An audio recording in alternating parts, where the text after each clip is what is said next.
Honey, Letitia James is going down. The Trump administration, honey, got the DOJ on her ass. I want to play this clip. And now the Trump Justice Department may be a pain in her you-know-what. The angle has obtained shocking allegations leveled by the Trump administration against New York Attorney General Letitia James. The Federal Housing Finance Agency has sent a criminal referral to the DOJ accusing James of mortgage fraud. In a letter to Attorney General Pam Bondi, Director Bill Pulte says James appears to have falsified records in order to meet certain lending requirements and receive favorable loan terms. He cited a property in Virginia that she's allegedly claimed as her principal residence and a property in New York that she claimed as a 4-unit structure instead of the required, instead of a 5, which Pulte says means she was able to get a different type and more favorable loan. Joining me now is Jonathan Turley, Fox News contributor and law professor at GW University. Jonathan, mortgage fraud is rampant in the United States. There's all sorts of fraud that's rampant. I don't think I need to play the whole thing there, but play it. How long have I been predicting this is going to happen? She is getting busted for the same thing she was accusing Trump of. Isn't that ironic? oh, he's coming after everybody. Well, he's not, because guess what? There's going to be one marvelous instrument involved in this. It's called the grand jury. See, if somebody wrongfully arrests you, you have an action against them.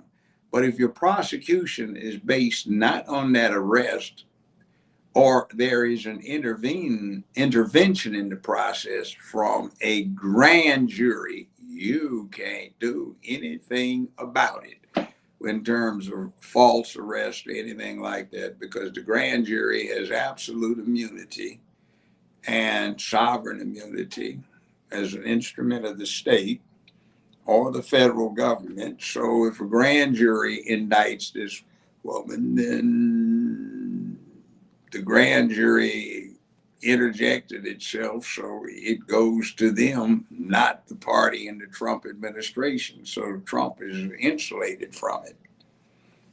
It ought to be real cute. Be careful what you do. It may come back and bite you. I want to play this clip here. This is her speaking at the, what you call it, National Action Network. God. And by the way, one other thing you didn't touch on, one of the allegations is that's come up now is that she listed as her spouse somebody who turns out to be her father as a qualifier for one of these mortgage loans. Yeah, and that's part of mortgage fraud, correct? Yes. And see, she was trying to say Trump falsified the value of his property. He didn't commit fraud. He was simply alleging that's what his property was worth.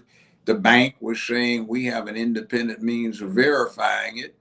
So with our satisfaction that things were as they were, we extended the financing. We got our money back and our interest. We didn't have anything done wrong with her.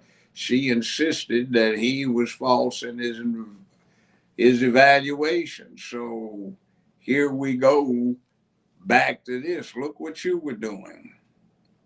I want to play this clip.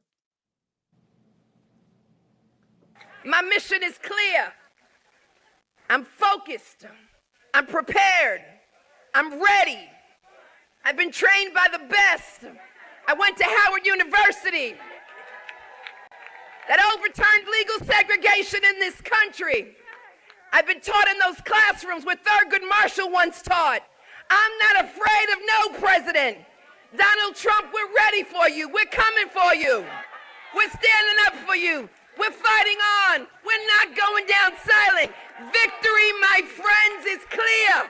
It's now. And I'm not waiting 4 years. I'm waiting 2 until a speaker by the name of Hakeem Jeffries comes to bring us some rest. Come on, ladies. It's up to us.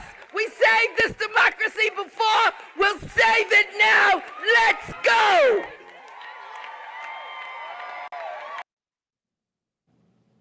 Interesting. That, by the way, is unethical, been deemed unethical for a person who is a candidate for attorney general to promise to do that. I found this funny right here. Let me play this. Stand up and enforce the rule of law. Stop, put your hands behind your back. Put your hands behind my back. Get against the wall. Stand up and enforce the rule of law. Stop, put your hands behind your back. Put your hands behind my back. Get against the wall. What was that about? Is AI. Like AI can create all these crazy things.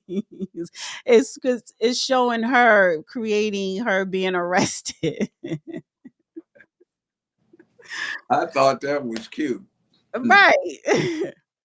Listen, when it all falls down, CGI, computer generated imagery. because had Kamala won, they still would have buried Trump. They would have made sure he got locked up on a federal and state charge, and it would have been concurrent. They wouldn't have took the foot off his neck if Kamala would have won. I've So why left should he for do you. the same? Be careful what you're asking for because you just might get it. And in the law, you won't like it. All of this stuff about hate crimes, that body of law is going to come back and bite some people in the ass in about a decade. They're going to be very sorry that it's in place. And here's the thing, she brought up Howard University. Why is it people want to bring up something with black suffering or something with black education? What does Howard University have to do with anything? Because if you're trying to say we black people have struggled, suffered, and had to overcome so much, i.e., in turn, you started working for those same white people who take advantage of the little people. So again, Look at what we just got through talking about. This is white racists going after the poor black kid who was so fearful he had to stab one in the chest. Who does he have for his lawyer? White guy. And, I'm laughing about this. She went to Howard University. My old man went to Howard Law too, but he didn't practice law. He taught school because that was the thing to do way back starting in 1950 something. So, uh, interesting, but that's no excuse. Howard has its ups and downs, and right now it's essentially a rainbow institution. And is what it is. It's astute business on the rainbow cult's part, but Howard University is interesting. So, all so right. be it. I didn't go to Howard, although I had a community lawyer fellowship administered through Howard after I got out of law school. That's after I'd done this intern thing in Washington, D.C. I had cause to go by Howard, and there was an interesting fracas going on the Howard campus when I was doing the intern thing. You want to know what it was? The dean of the law school had a spouse who was going to the medical school at Howard. The dean of the medical school had a spouse that was going to law school at Howard. So each dean was trying to flunk out the other one's spouse so that their opponent would not be have the first somebody to go through the medical and law schools at the same institution. That I thought was extremely pathetic.